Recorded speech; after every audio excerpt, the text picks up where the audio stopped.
completely. Yeah, and sector 1 and 2 are going to be really hard to make an overtaking move unless somebody makes a mistake in front of you. Really, the overtaking areas for me are sector 3. You have, like you say, a massive long straight which comes out of a technical section. So if you make a mistake at some point in that technical section, you're going to have a bad run on the straight.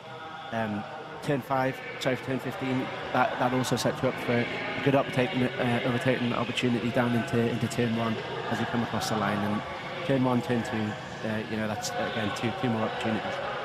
Citroen's Jose Maria Lopez claimed pole position for race 1. Race 2 pole goes to Hugo Valente, the Frenchman, with Quinqua Ma alongside him. So Ma, in his first race weekend at Citroen, will start on the front row for race 2 with a great opportunity to open his account in terms of potentially winning races. The big news from qualifying, though, was Ivar Muller, under pressure and over 40 points behind in the championship standings, dropped the car off the road in the end of Q2, didn't make it through into the top 5 in Q3, so he will start in 6th position on the grid with a lot of work to do.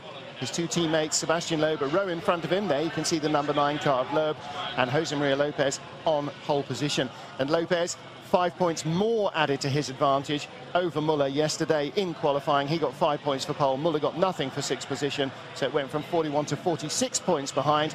And Loeb, in the top 5, also closed on Muller, so Muller's only 2 points ahead of Loeb. He is almost in the position where he's the last of the Citroen drivers again.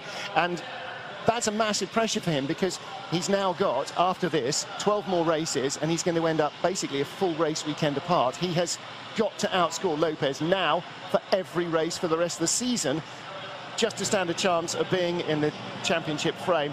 There's former Russian GT ace, Sergei Afnasiev, down on the grid with the great and the good.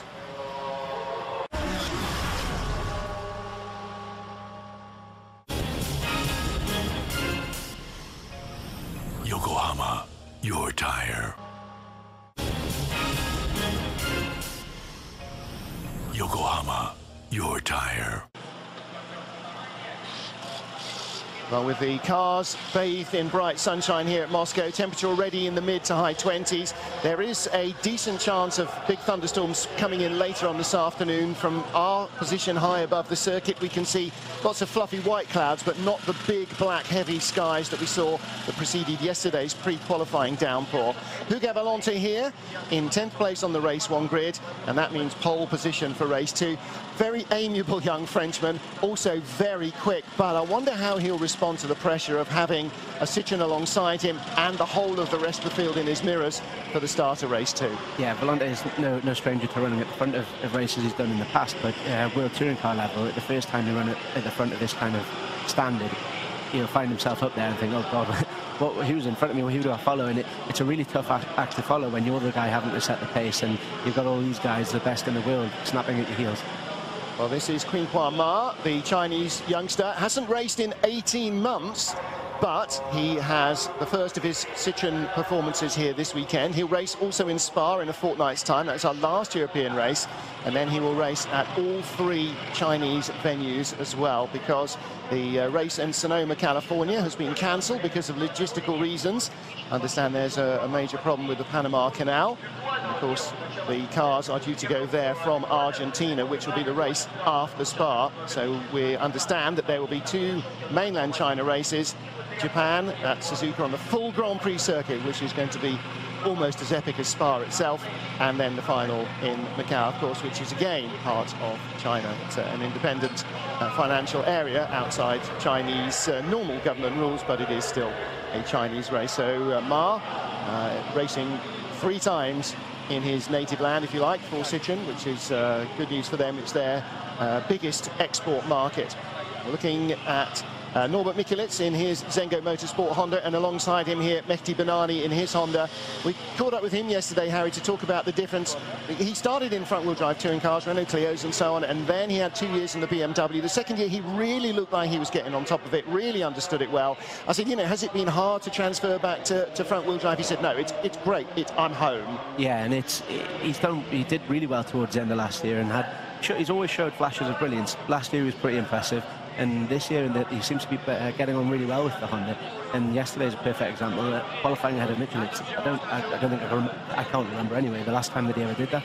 and only just behind the reigning world champion Ivan Muller, who, as we said, dropped the car off the road on his hot lap to try and get through into Q3 and ends up in 6th position as a result. Down with him on the grid is Legs Legui. So let's hear from our world champion. Ivan Muller, you start in 6th position. Tell me what your strategy is. My strategy is to push as hard as I can. I hope to do a good start, and then we will see. Of course, it will be probably some battle on the front, and I hope to be in the battle. There is quite a good mix of people in front of you, isn't there? It should be quite a good race. I will tell you that in about half an hour, but when you look all the cars in front of me, they are all fighting drivers, so it can happen something. Excellent, thank you, Van. Okay, Legs, you need to get out of there. So cars down, 3-minute board is being shown and the grid is being cleared, and that includes our TV crew. So expect nothing else from Ivan than a fighting charge. We know historically he is at his most dangerous when he's been backed into a corner by events, and he is not going to go down without a fight. That much we know. Yeah, we saw that in the championship fight against Rob Huff 2 years ago.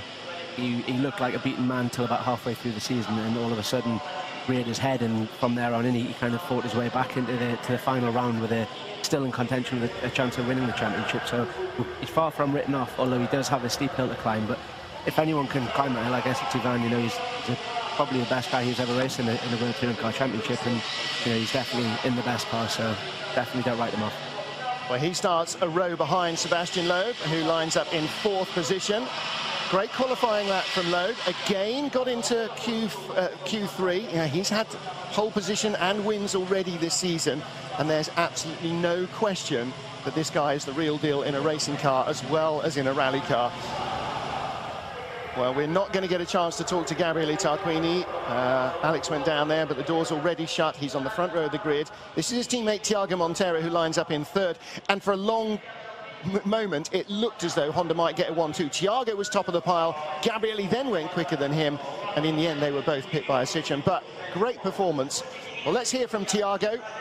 Alex Legui is right down there with a little under 2 minutes to go. Tiago, you have a really fighting chance here. What is your strategy going into the first corner? Obviously, I have to try to get a good start, as we've done in the last few races. The start will be very important. I'm willing to take a lot of risks. I don't have a lot to lose in the championship, you know, so I'm going to be aggressive. Let's see what's the outcome. Powers are on. All right, well, that is exactly what Gabriele Tarquini told us yesterday as well, Harry. Yeah. They're no longer even in their wildest mathematical fantasies are they championship contenders, but they want to win races. They want to win races. Honda has not yet won this season, and Tarquini said, I'm going to lay it all on the line. I'm going to be hyper aggressive into the first corner. And he knows that our pole position sitter, Jose Maria Lopez, has got a championship to win and a championship lead to defend. And if push comes to shove, he's going to leave the door open. And Gabriele's relying on that. Lopez doesn't need a DNF. That's basically why he's so far ahead of Ivan Muller, and that'll be very utmost in the forefront of his mind, that he doesn't need any DNFs, and Muller almost needs him to have them. So, you know, that you've got the two Hondas there, like you say, they don't have any championship to fight for at the moment, and they're out there to win races for the Honda brand. And it was funny in the press conference, they both said it, and you could see Lopez's face. He was obviously thinking, I don't really like the idea of that. It's almost like a bit of a vague threat from the two Honda drivers.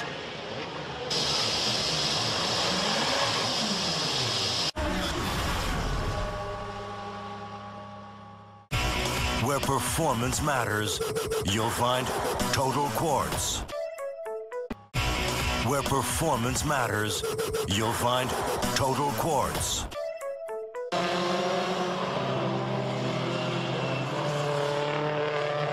Welcome back to Moscow Raceway. You can see the final car on the grid. Our new local driver, Nikita Misulia, in his Seat Leon, and world champion Ivan Muller. There is the Lada team.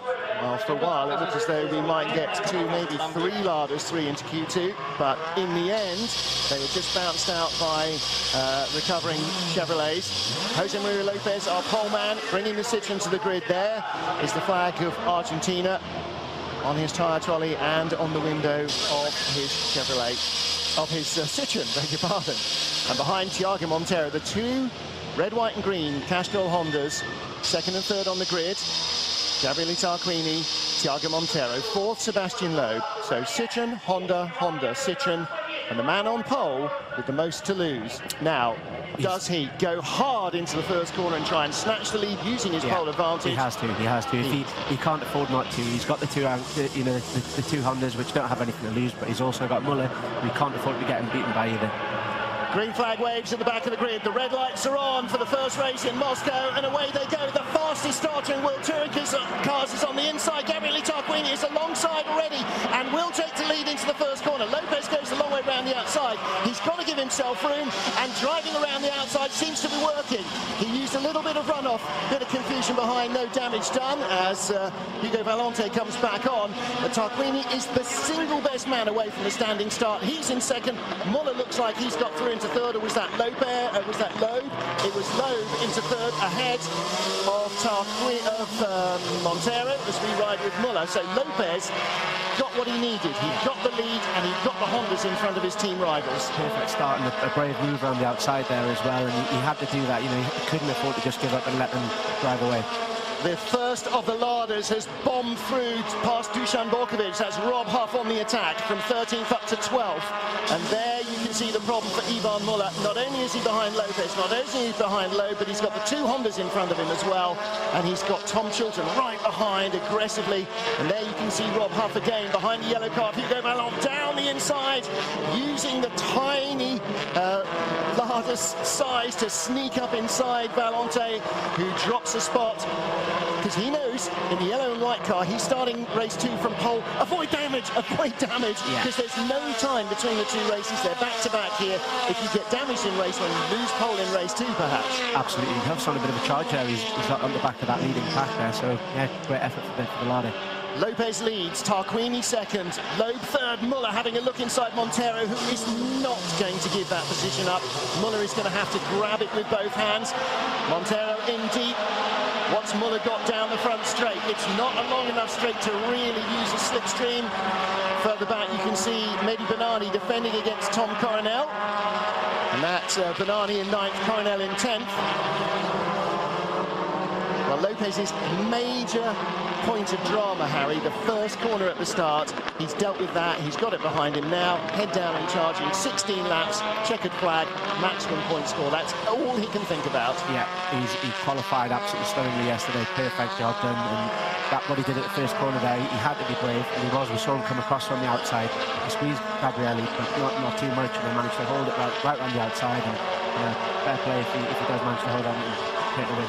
Well, he is pulling away fast. Tarquini in second place. And do you know what? Even if Loeb gets by Tarquini in a couple of laps' time, he'll have less tyre to play with as the race progresses than Lopez does. He'll have to work his tyres harder to catch Lopez, and Lopez will have not only time on his side, but a tyre advantage later in the race as well. Yeah, absolutely. He can control the race from where he is now, and like you say, he is starting to gap the cars behind him, so dare I say, job done. Well, part 1, it's not the end, it's not even the beginning of the end, but it is the end of the beginning. Gabriele Tarquini in second place, pulling away from Sebastian Loeb. Loeb's car not good in that technical section, and not enough, enough straight line here for him to really haul up behind the Honda. We know that the Hondas are very fast on the straights as well, and they're also pretty stable, but that could be where they start to struggle later in the race. You know, we've seen all weekend that the Citroens have been loose at the back end, so I would guess that they're going to look after their front tyres a little bit better. Qinghua Ma is the fourth of our Citroens, and Hugo Valente and Dusan Borkovic have gone off. And Valente, damaged right front corner. If it is, he's got to get it into the pits now. He's at the final corner. He can't turn into the pit lane from there. Borkovic up the inside, fully locked up. Now, remember we said he had a drive shaft or some other vibration in free practice and qualifying. I wonder if something's just completely broken and locked the front end solid on his car, because that looked from a long way back like it was not a pass. Very possibly, it could be the case, but I do tend to think that might have just been a bit of an error, to be honest, and he's just left his braking a little bit too late and had nowhere to go, unfortunately. The thing is, he was locked up for so long, and the circuit's not particularly clean. This is the first major race weekend they've had here, but Duchan would absolutely not have wanted to hit Valente. You know, they're both in the same boat. They're both raising the sponsorship for their drive, and he knows how much it must mean to Valente to start on the front row again, and for his sponsors to be seen on pole and leading the race, and that'll be killing him that he's actually perhaps been party in that car not taking part in race 2 from pole. Absolutely, it was definitely not intentional, but you could see that, in my view, I think what he's done is hit the brake a little bit too hard, maybe a little bit too late, and once you lock the front wheels in these cars, because the diffs are so stiff, it's very, very hard to unlock it, and he might have come off the brake pedal, but it's all the transmission's locked up, and I think that's, from what I think that's what happened there. On board with James Thompson, 15th spot, Rennie Munich's Chevrolet in front. You can just see the Chevy creeping away in the distance. Yellow flags here, so no overtaking. And Valente, they're going to drag him this way towards the camera. Okay, well, watch Tarquini on the right-hand side of your screen. Just great at getting away from the standing start. Lopez goes, right, you get over that side. Tarquini goes, okay, I'll take the inside line. Lopez has done the job at that stage. Again, look how much quicker the Honda's got away. Both of them, and Montero was lightning. Yeah. But Lopez just squeezes Tarquini off the racing line, so gives him room. He's got to slow it down more into turn 1. There was contact. That's why Lopez went out so wide, because Thiago got into the back of Gabrielli, who just touched the Citroen as it was turning in. You see now, if you're not going to win the championship, that's where you get spun and the pack hits you. Yeah.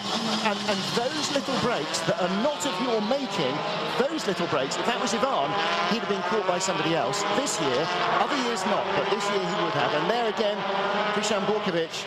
It looked, to be honest, you can see there's two big black lines coming from a long way back, so it looks like he has locked his transmission. Yeah. And I think maybe he was just too far offline, and it's a bit dirtier there and much less grippy than on the racing line. You saw the little fist bump between the two. No hard feelings from Valente. You know, nothing you can do now. He's just going to worry about where the car goes and whether the team get a chance to work on it and whether it can be fixed to start on pole for race 2.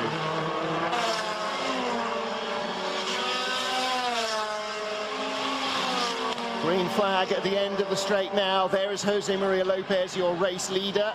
4 laps in. Ivan Muller down the inside of Thiago Montero. Montero pinches him at the exit, drifts out too wide.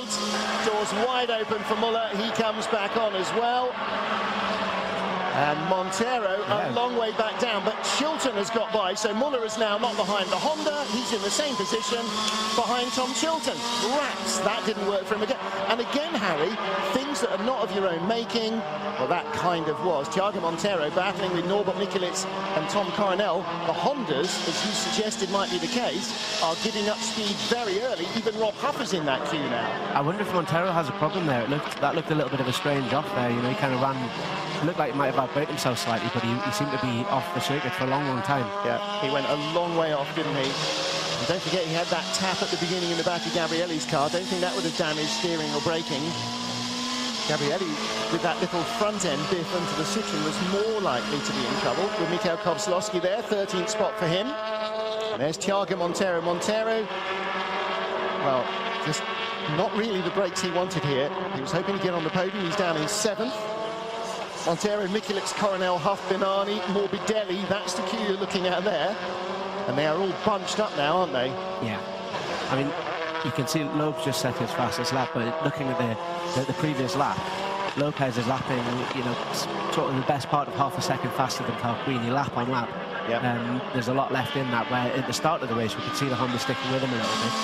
You look at Muller though, Muller's best lap is the best part of the second away from Lopez's best lap, and that's obviously because he's stuck in the traffic. Yeah. It just shows you how important that early break that Lopez managed to make's been for him. Coronel drifting up behind the black car of Norbert Michelic.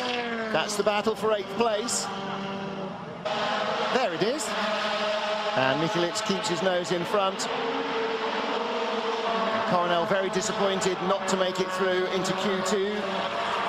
Really struggled to get the best out of the car here. The car looking very sideways. The Chevys, all the Chevys looking very sideways. The Citroens looking like they were drift cars half the time.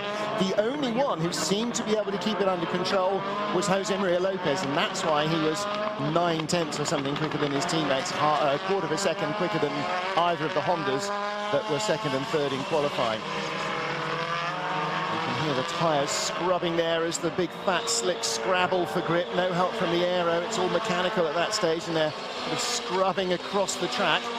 That's quite interesting as well. Chilton has just set his personal best lap on the previous lap, where everybody else is about a second slower than their previous best. So that's indicative that the Chevrolet is starting to come into its strong point now. Well, the other thing, of course, is that Chilton is now in clear air in front of Muller, where he was behind them. So now he's able to race at his own speed, whereas somebody like Coronel here, for instance, can't. He's being held up. Well, this is the Muller and Montero incident. So Thiago just goes a long way off, and let's watch on board. I mean, he just sort of heads off into virgin territory. It was almost like his brakes didn't have anything left. Or it didn't steer. Yeah. I mean, he wasn't turning, and he almost ended up there under the foot of our grandstand. And there Chilton went through, so Chilton was gifted the spot, and that's why he's now setting quicker laps. He's now in 4th place. 3.1 behind Sebastian Loeb. Coronel looking at Mikulits. Mikulits defends in the black number 5 car. Further back, you can see Gianni Morbidelli shaping up a move on Mehdi Benani. So again, the Chevrolets, I mean, Harry, they always have been very kind on their tyres, and RML haven't forgotten all of how to do that.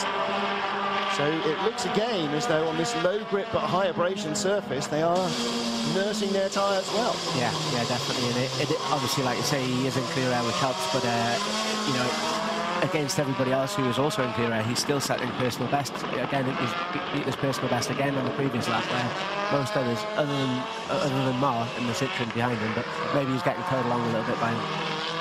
Yeah, he's starting to get closer to Muller as well, Benoit Mar. There's Tom Chilton getting into turn 1. Just a little bit of angle of the dangle being dialed off there.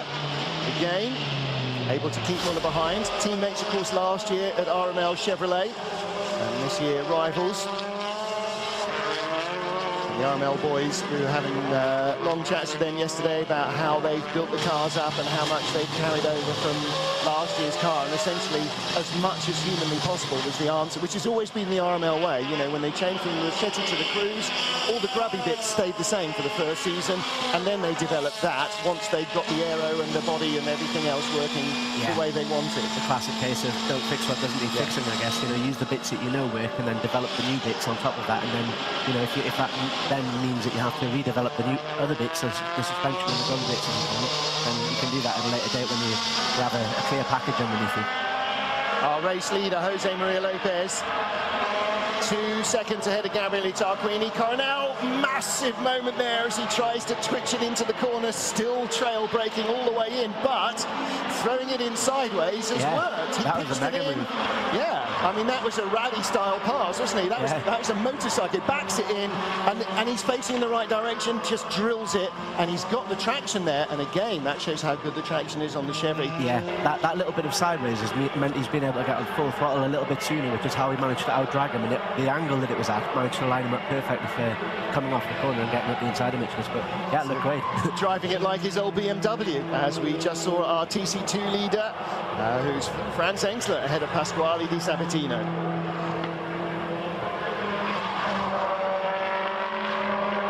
Just see John Philippi there in the second of the Campos Racing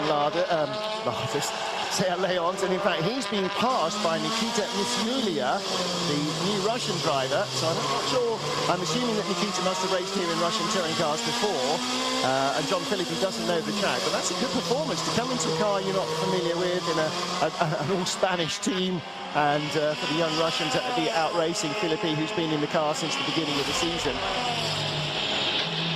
Looking here, a big lock-up from Gabriele Tarquini.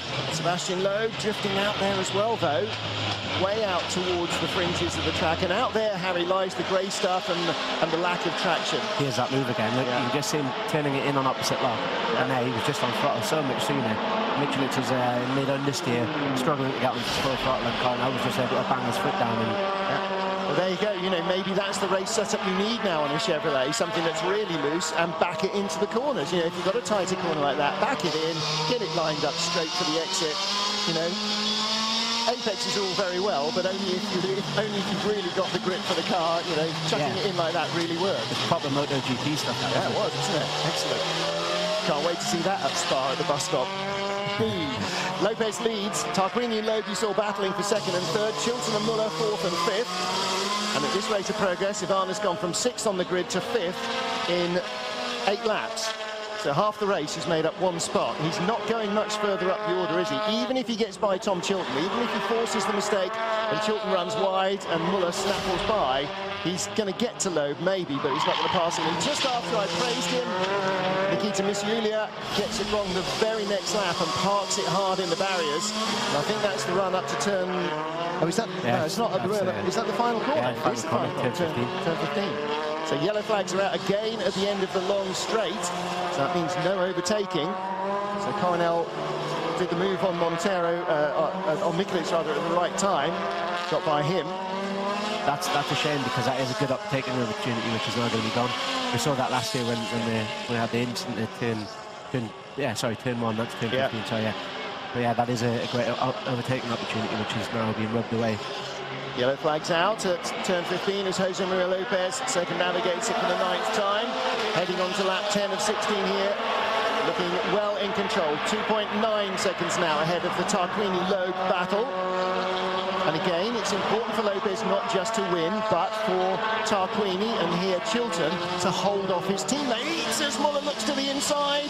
Not a great time to cut to Mikhail Kozlowski. Did Muller make the move or not? He was all over Chilton into turn 3. Ballard has come across the line, 14th Thompson, 15th Kozlowski. Huff is in 10th place. Unfortunately, that doesn't put him on the reverse grid for race 2 as it might have done in the old days. And as we see from Muller, Chilton still in front.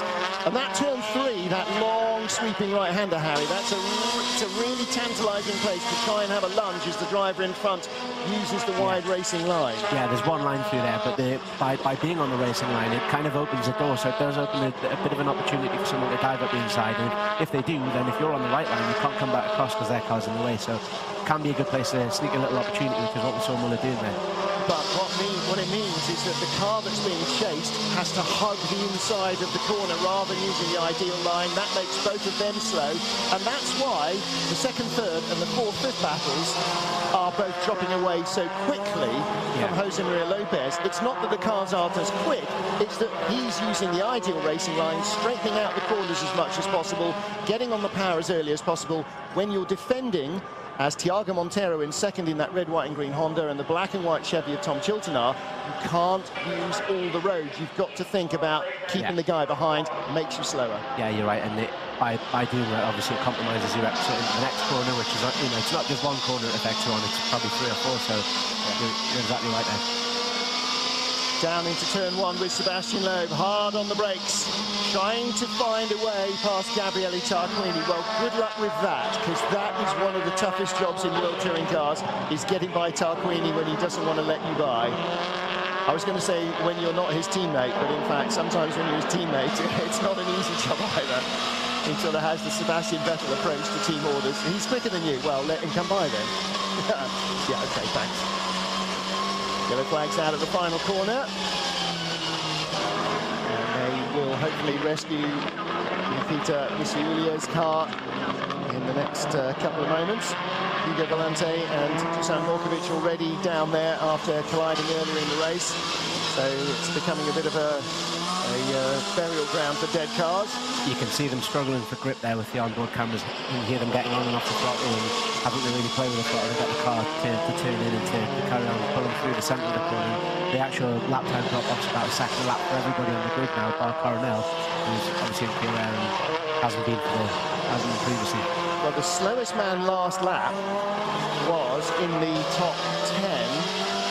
Was Norbert Mikulic, 142.60, and Rob Huff, 142.8. Third slowest, 142.2, race leader Jose Maria Lopez. So maybe he's just relaxing a little bit. Maybe he's just, because he's the leader, slowing down a little more in the yellow flag zone, maybe than he might otherwise want to do. You don't want to set a fast sector when the yellow flags are out. Yeah, exactly. And he doesn't need to. He's got enough of a gap there. He can just coast at home now, look after the car, look after the tyres, don't take any silly risks. That'll probably be in his driving style, I think, rather than necessarily in the car. Yeah. In fact, This lap he's just completed a 141.89 for him. Tarquini behind a 141.82. Loeb a 141.95. So in fact, Lopez has just picked up the pace a little fraction there, and making sure that the gap doesn't come down below the 2.5 seconds that he currently has over the battle for second. As we watch the battle for fourth, Tom Chilton holding off Ivan Muller.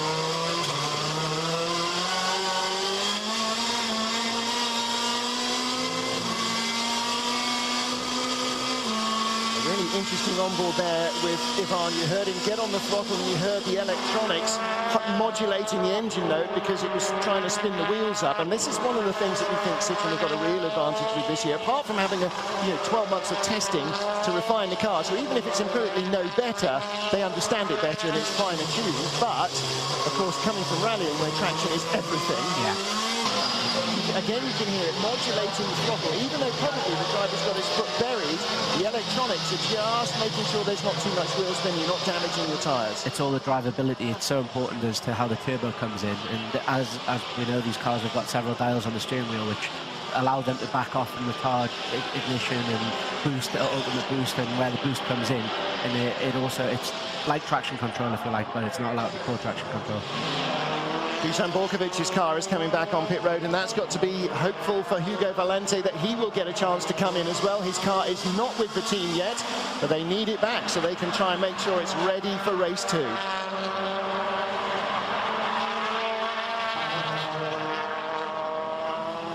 Battle for second at Moscow Raceway on lap 13 of 16. Sebastian Loeb in third spot in his Citroën. In fact, 4 Citroëns in the top 6. Lopez first, Loeb third, Muller fifth, Marr in sixth, the new boy. So again, he's having a good race. He qualified strongly. Harry, he was 9th on the grid, so he got through into Q2. No dramas first time out in the car. Right, he might have had a couple of days on the simulator and done actually a lot more time at the track than Lopez possibly. So, he actually was fairly dialed in. But it's one thing doing it on a simulator. It's another thing when you're on the track and dealing with the real world and the real lack of grip and the temperature and everything else. Yeah, you're right. It's not like a simulator is it's a very impressive tool, and they are good to learn circuits and to understand what the car will do at what stage of the race, and especially something which will be as advanced as the Citroën one. But it's not the ultimate thing. You can't feel, you don't have that adrenaline, you don't have that feeling through the seat of your pants. You're not in the actual car, so there is a difference, yeah. Sebastian Loeb in the number 9 Citroën in third place is dropping off the back of Gabriele Tarquini. Honda designer Andrea Adamo again not here this weekend, still back at Yasport working on evolutions and developments for the car. And with just 2 weeks between here and Spa, 1 week will be spent travelling back out of Central Russia to Western Europe, or Western Russia to Western Europe, and the following week perhaps they'll get a chance to maybe do a test day somewhere with the Hondas, and maybe with the Citroëns. That was interesting, the in-car footage there from the Honda pulling away from the Citroën down the straight there. We know it's fast, but it seems to be later on along the straight, so it could be aero dependent. It may be that it's a little bit more slippery as a shell, but towards the end of the straight you could see it was fairly level pegging off the corner, and then just towards the end it had a little bit of an advantage.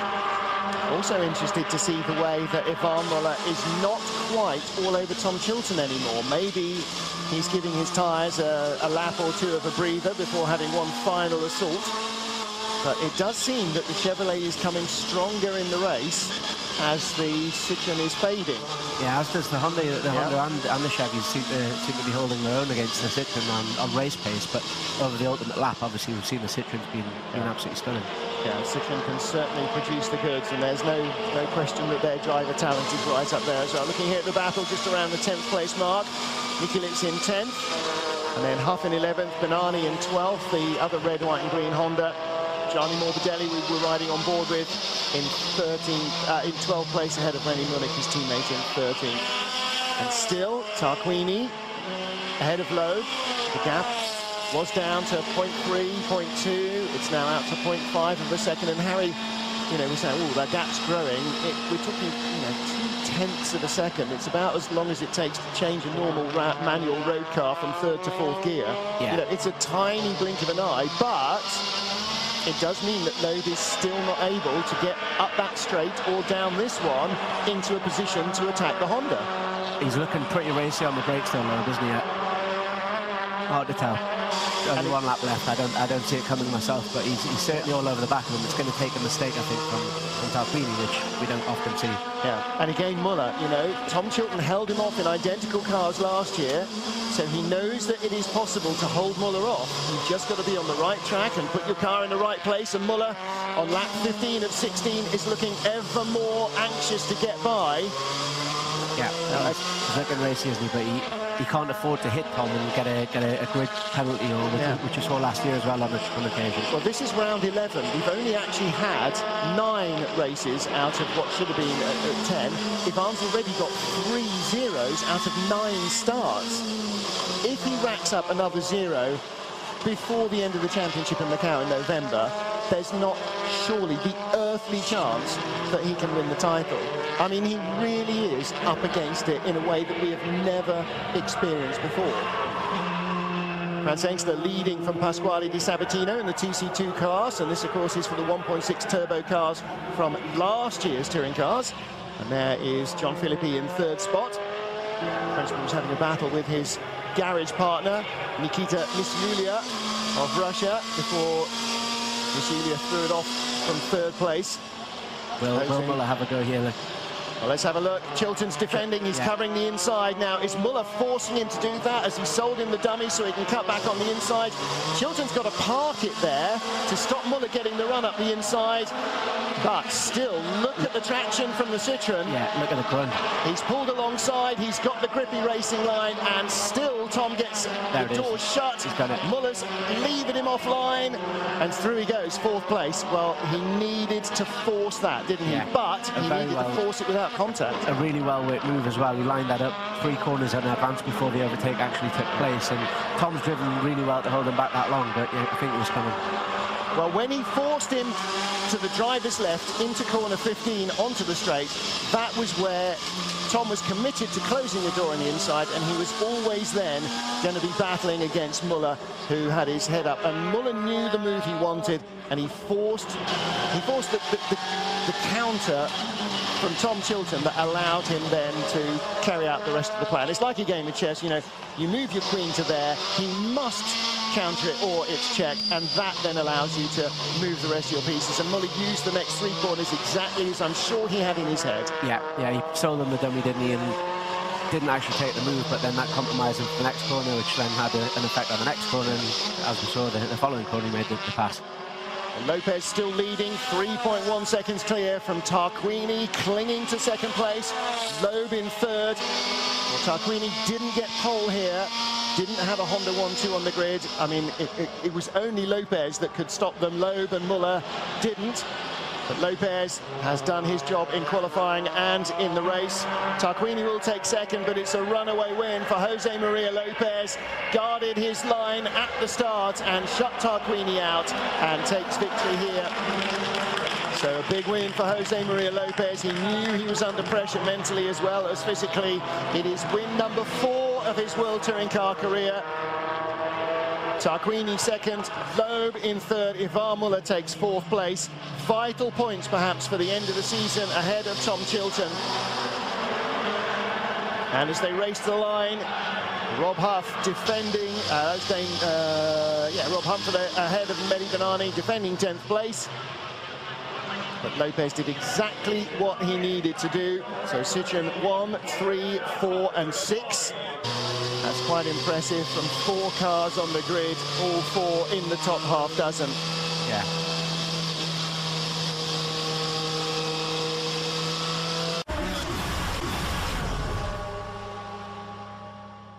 The FIA WTCC is delivered by DHL.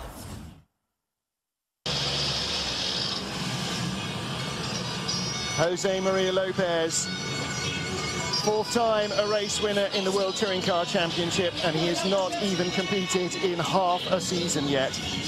Won on his first weekend in Argentina, and he's now claimed his 3rd race win this season. This is the 10th start of the year That's not a bad batting average, Harry. That's a 30% hit rate. Yeah, that is good, and he's driving really well. You know, he deserves every minute of that success, because that effort in qualifying was fantastic, and then what he's done today as well. It does take big balls, for want of a better word, to go around the outside with a double apex fast left-hander like he did there at the start, especially after a little bit of contact. You know, he knew that he had a threat from the two Honda boys, who made it pretty clear that they were going to be aggressive from the start, and he was as aggressive, and you know, came away with the advantage.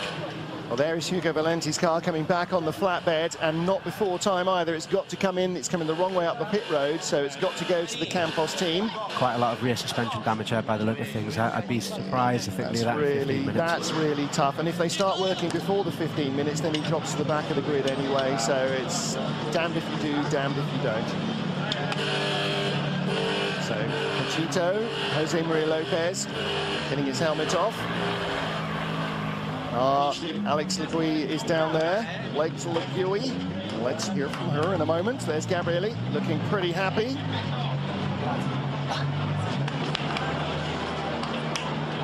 So let's hear now from our race winner. Jose Maria Lopez, winner here, Moscow Raceway. Congratulations, what a race. Yes, it was incredible. I knew it was going to be difficult to start. Honda has always been able to start a bit better than us. I'm not also the greatest starter in the world, so I knew it was going to be difficult, but you know, I did not a bad start, and then I took outside line them. Tarquini touched me a little bit, so it was a bit of a moment, but I think, you know, I knew it was very important for me to keep in the front. Then, you know, I showed the potential of the car. So I want to congratulate to all the team, everybody, mechanics, engineers. This CSLIC has been great so far, and you know, I feel so good inside the car. It's amazing. You know, when I first came here, I never imagined to win first race. First time for me in Moscow, very tricky track. But it makes it better. So I'm very happy now. There is a very hard second race. We tried to score good points, so I think the main objective of the weekend was to try to pull away the gap from the second in the championship. And so far it's been good, so I'm very happy for that. Yeah, that you certainly are doing. Congratulations, Pachito, well done. Thank you very much. So thank you, Alex, and congratulations, Pachito. I'm going to have to brush up on my Spanish. I don't know half enough phrase to say well done, good job. There's Gabriele Tarquini, Sebastian Loeb. Good battle between friendly rivals. And Harry, that's one of the great things about this championship. You know, visor down, deadly serious, helmet off, lots of smiles. Yeah, they've got to be, because, you know, going all over the world together. And here we go, here's another view from the start. We saw Lopez obviously squeeze him over to the left there. There's the hit. All the way around the outside, managed to keep the foot in and keep across the run off on the outside there. That's why you know, to cut back in and take that lead. But yeah, going back to the drivers, they're obviously going all over the world together. They're going through a lot, and you know, they do need to get on with each other, and they respect each other. They're all, you know, top class drivers, so they have to do it. Out here from Franz Engstler. Franz Engstler, I almost don't need to introduce you. You are winning every single time. Congratulations, another win here in Moscow. Yeah, thank you so much. I'm really, really happy, especially on this track. I like it so much. It's up and down, and where we built this track, I was involved from the first time, from the beginning on, and that is why this victory is so specially for me. So I'm happy, and thanks a lot to my guys, to my staff, to my engineers, everybody. They did a great, great job. Thanks a lot. We're very happy for you too. He's just full of life, isn't he? 52 years old, 53 at the end of the season, and still he's just like a puppy with a new toy. You know, he just can't get enough of this. He's just loving life. A real character, isn't he? And he's been in this for a long, long time. So race one is done here at Moscow Raceway. Very quick turnaround before we go straight back out onto the grid effectively for race two. Engineers with some work to do to the cars of Dusan Borkovic, to Hugo Valente, and also to Nikita Misiulia, who has had a bit of an off and lost the nose of his Seat. So lots of work to do before race two, round 12 of the championship here at Moscow Raceway.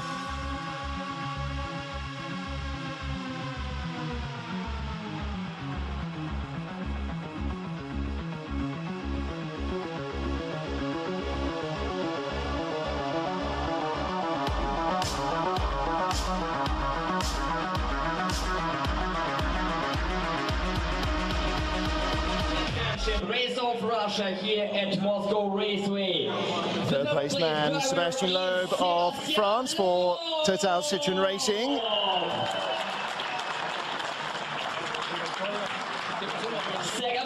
Steps onto the sunny podium. Italy's Gabriele Tarquini for Castro Honda Racing takes second place. His 5th career win, his 4th of this season, though, for Jose Maria Lopez of Argentina for Total Citroën Racing.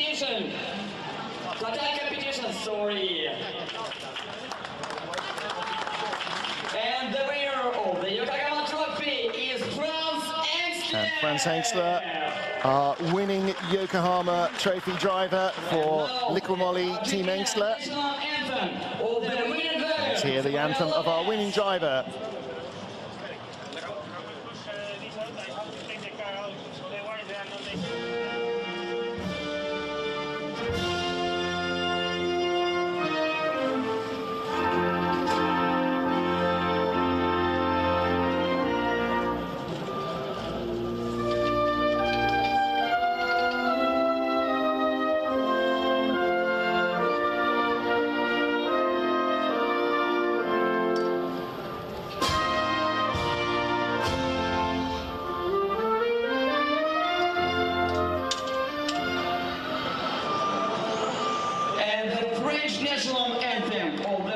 And the anthem of our winning constructor, Citroën.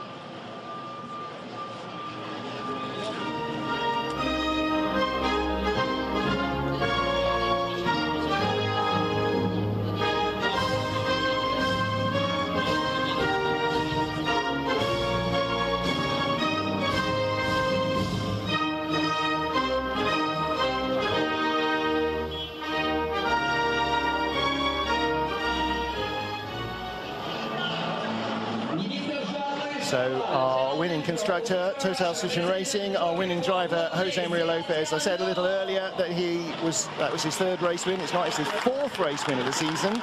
It's the 10th start, so that's a 40% hit rate, not a 30% hit rate. I grossly underestimated him. 3rd place for Sébastien Loeb. Talking to Jerome Roussel, the PR man at Citroën Racing, he says Argentina is just going to be insane. Not only is Pechito a big national hero already. I mean, when he won a race in the BMW last year against the odds, you know, with no run-up, it was an enormous festival. Here they've had half a year to get ready for him to arrive. And Loeb, because he's at 7 consecutive wins in Argentina or something in the World Rally Championship event, he's a massive superstar in Argentina. It's going to be absolutely mental at Termas del Rio Hondo. Yeah, to see their local boy racing against someone like Sébastien Loeb and taking the 2 and probably beating him. Absolutely, absolutely. You know, it's just double joy for the Argentine fans, and you can't see any way that Lopez is not still going to be the championship leader when they get there. Well, there's obviously a rota for receiving the Citroën trophies. They're assuming that they're going to receive one at pretty much every race, and so your name's on the list. Imagine if it's your turn and they don't actually win. God, there's my chance to glory on the podium. I'm sure they'll get another chance at some point, but actually, that said, there are a lot of guys down there, so... And Franz Engstler wins again in the Yokohama Trophy category. Has been beaten this season by teammate Pasquale Di Sabatino. And actually, Di Sabatino's best chance, I think, against France will probably come in Spa next time out, because it is a track that Pasquale has raced on much more frequently, I think, than any of the others that we've been to, with the exception of maybe Monza. But then France has been around long enough probably to have done lots more races at everywhere than Pasquale has done at anywhere. So you can see the Citroën VIP group just above. The boys giving a big thumbs up. You know, Engstler, Tarquini, Alain Menu, when he was racing with Chevrolet a couple of seasons ago, you know, we had guys in their late 40s, early 50s, and just showing no signs of losing the enjoyment. Harry, this is what every kid that ever sits in a go-kart and wants to do more, you know, we've got 50-year-olds now doing the same thing that they were doing when they were in their 10s, 12, 13 years old, you know, 15 years old, and loving every minute of it still. It's just the most phenomenal thing that these guys are still so passionate about it, and that's why they're survivors. That's why they're still doing it. Yeah, I was going to say that interview with Franz is a perfect example, and You know, you look at the Sabatino. Franz has probably been racing at Spa since before the Sabatino was born. There you go. Exactly right. And, you know, and you might say, well, why is he doing it? And the reason he's doing it is because he can't think of anything better to do in life than to race cars. It's that bug, isn't it? Once it bites you, and once you've experienced the thrill of racing and the speed, and you know you can't walk away from it.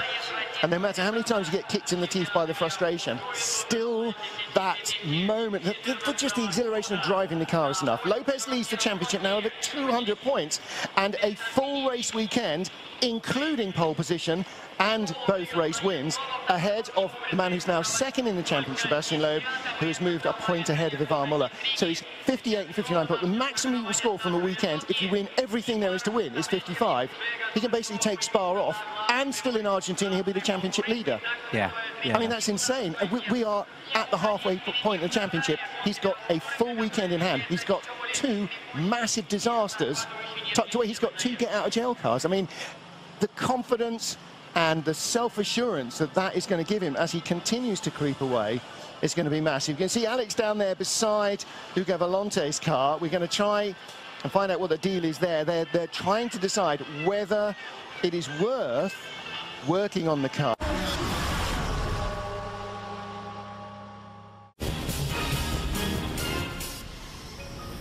Yokohama, your tire. The FIA WTCC is delivered by DHL.